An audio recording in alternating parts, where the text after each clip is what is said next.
الحمد للہ رب العالمین والصلاة والسلام علی خاتم النبیین وعلی آلہ وصحبہ اجمعین اما بعد فاعوذ باللہ من الشیطان الرجیم بسم اللہ الرحمن الرحیم وَلَقَدْ عَلِمْتُمُ الَّذِينَ اعْتَدَوْا مِنْكُمْ فِي السَّبْتِ فَقُلْنَا لَهُمْ كُونُوا قِرَدَةً خَاسِئِينَ صدق اللہ العظیم۔ حضرات محترم، ہم آپ کے سامنے بنی اسرائیل کی شرارتوں سے متعلق ایک بات کرنے لگے ہیں، اور جب بنی اسرائیل کا ذکر آئے تو کوئی نہ کوئی ایسی نشانی بھی آ جاتی ہے جس سے اندازہ ہوتا ہے کہ واقعی یہ جو بنی اسرائیل یعنی یہودیوں کی قوم ہے یہ واقعی شرارتی ہے۔ ابھی آپ نے شاید ہو سکتا ہے کوے کی آواز سنی ہو، جو آپ کو کوے کی آواز پہنچ رہی ہے، تو میرا خیال ہے کہ ایسے لوگوں کا ذکر ہو تو ناپاک پرندے اور جانور ہی آتے ہیں، اللہ کی رحمتیں نہیں ہوتی۔ خیر، چونکہ دشمن سے بچانا، دشمن سے اپنے آپ کو محفوظ رکھنا یہ بھی ایک ضروری امر ہے، اور ان کی شرارتوں سے متعلق مسلمانوں کو آگاہی دینا یہ بھی ایک اچھا عمل ہے، تاکہ ہم کسی بھی یہود و نصارہ کو اپنا دوست نہ بنائیں، ان سے متفق نہ ہو جائیں۔ قرآن پاک میں اللہ تبارک و تعالیٰ نے ارشاد فرمایا، جس کا ذکر چھٹے پارے کے اندر موجود ہے، فرمایا یا ایھا الذین آمنوا لا تتخذوا الیہود والنصارى اولیاء، اے ایمان والو تم یہود و نصارہ کو اپنا دوست نہ بناؤ۔ جب یہ دوست اللہ رسول کی نظر میں ہمارے نہیں ہیں تو ہم خود ان کو اپنا دوست کیسے بنا سکتے ہیں؟ تو لہٰذا ان سے متعلق میں ایک دو باتیں آپ کو کروں گا۔ آج جمعۃ المبارک ہے، اس سے ہمیں جو سبق ملے گا وہ بھی آپ کے سامنے میں بیان کروں گا۔ قرآن پاک میں پہلے پارے میں اللہ تبارک و تعالیٰ ارشاد فرماتا ہے وَلَقَدْ عَلِمْتُمُ الَّذِينَ اعْتَدَوْا مِنْكُمْ فِي السَّبْتِ فَقُلْنَا لَهُمْ كُونُوا قِرَدَةً خَاسِئِينَ، تحقیق تم جان چکے، تم نے جان لیا ان لوگوں سے متعلق جنہوں نے ہفتے کے دن میں زیادتی کی، سرکشی کی۔ کس بارے میں؟ وہ تفسیر میں جب بیان کروں گا تو آپ کے سامنے معلوم ہو جائے گا۔ اور پھر رب تعالیٰ نے ان کی سرکشی کی وجہ سے فرمایا فَقُلْنَا لَهُمْ كُونُوا قِرَدَةً خَاسِئِينَ، رب ارشاد فرماتا ہے ہم نے ان کو کہا کہ تم دھتکارے ہوئے بندر بن جاؤ۔ اب ان کا جو پس منظر ہے، یعنی ان کے بندر بننے کا، ان کے خنزیر بننے کا، وہ کیا ہے؟ وہ یہ تھا کہ ان لوگوں کو کہا گیا کہ تم نے ہفتے والے دن مچھلی کا شکار نہیں کرنا۔ بس عادت ہوتی ہے کچھ لوگوں کی، فطرت ہوتی ہے، جیسے آج بھی چھوٹے بچے ہوتے ہیں بعض، ان کی عادت ہوتی ہے ان کو کسی چیز سے روکا جائے، بیٹا یہ کام نہیں کرنا،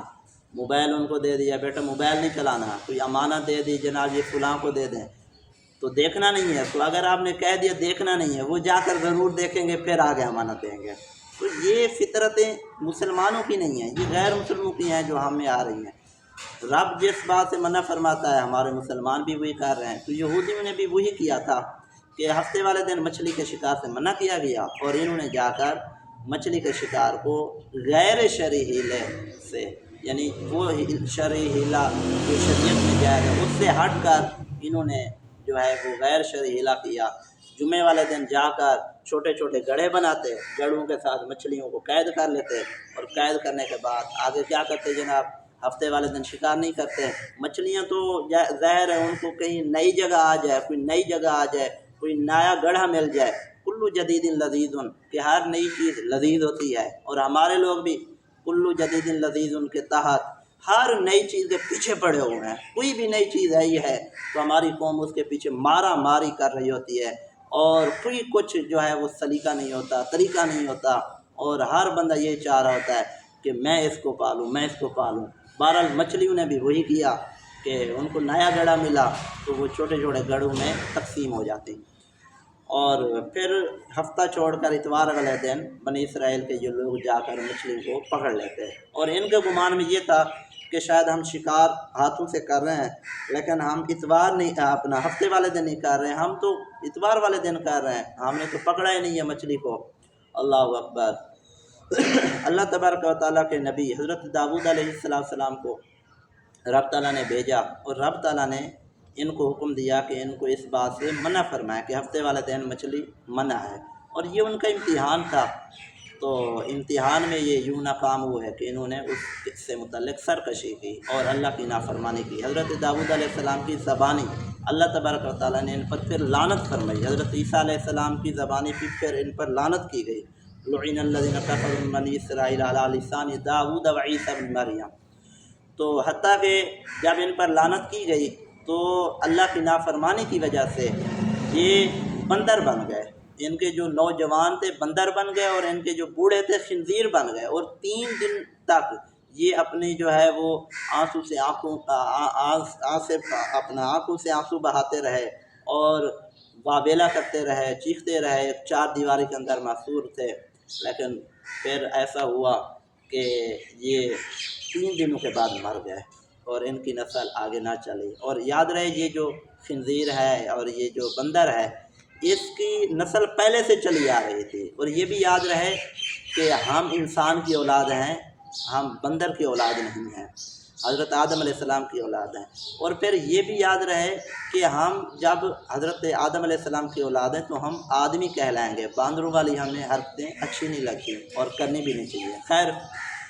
پھر ہوا یوں کہ جب ان پر یہ سارا سزا جزا کا سلسلہ ہو گیا، اللہ تبارک و تعالیٰ کے حبیب نے ان کو یہ بات یاد دلائی کہ تمہیں معلوم ہوگا اے یہودیو، تم نے ایسے ایسے کام کیے۔ اب یہ بات بظاہر حقیقتاً یہ یہودیوں کے لیے ہے، لیکن ہمارے لیے بھی سبق ہے کہ جمعے والے دن ہمیں بھی حکم ہے کہ جیسے پہلی اذان آ جائے تم مسجد کی طرف ہو، کاروبار چھوڑ دو، جو کاروبار کر رہے ہیں وہ چھوڑ کر مسجد کی طرف رخ کریں۔ لیکن ہمارے ہاں یوں ہوتا ہے کہ جب پہلی اذان ہو چکی ہوتی ہے سارا کاروبار ہی اسی وقت ہی شروع ہو چکا ہوتا ہے، کوئی جناب شیمپو خریدنے جا رہا ہے،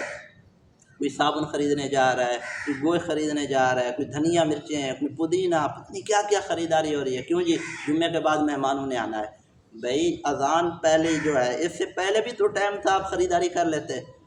پھر یاد رکھیں یہ صدقہ ہے نبی پاک علیہ السلام کا کہ ہماری شکلیں نہیں بدلی، ہم محفوظ ہیں، ہم سلامت ہیں۔ ورنہ یاد رکھ لیں کہ اگر ہم اپنے اعمال کو دیکھیں تو ہمارے اعمال بھی بنی اسرائیل کی قوم سے کوئی گھٹیا نہیں ہے۔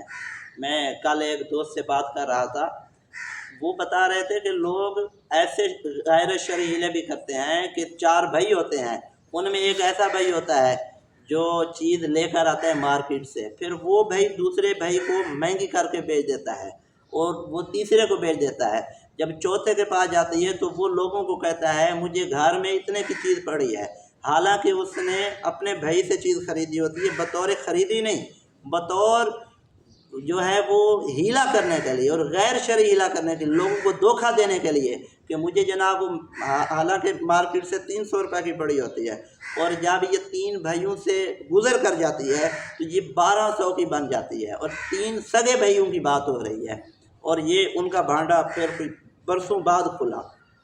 اور جب یہ بھانڈا پھوٹا تو ان کا جو روزگار تھا وہ زیرو کی طرف آ گیا، پھر بے روزگار ہو کر بیٹھ گئے۔ کیونکہ جو حرام ہوتا ہے اس میں وقتی طور ہو سکتا ہے لذت ہو، لیکن یاد رکھ لیں گناہ جس نے بھی کیا ہے گناہ کی لذت اس وقت محسوس ہوگی اور گناہ کی لذت چلی جائے گی، گناہ باقی رہ جائے گا۔ اور ویسے بھی گناہ کی لذت نہیں ہوتی، کسی کو ایسے محسوس ہونا شروع ہو جاتی ہے۔ تو لہٰذا برائے کرم ہم مسلمان ہیں، یہودیوں کی شرارتوں جیسے ہم نے شرارتیں نہیں کرنی، اور یہ یہودی واقعی ہی شرارتی ہیں، تو ان کی شرارتوں سے ہمیں چوکنا رہنا ہوگا، ان کو اپنا دوست اور اپنا ہم خیال نہیں سمجھنا۔ اللہ پاک ہم سب کو عمل خیر کی توفیق عطا فرمائے، جمعہ کی بابرکت گھڑیوں کی ہمیں برکتیں عطا فرمائے، اور جمعہ کے دن زیادہ سے زیادہ نیکیاں صدقہ و خیرات کرنے والا بنائے۔ آمین بجاہ نبی الامین صلی اللہ علیہ وآلہ وسلم۔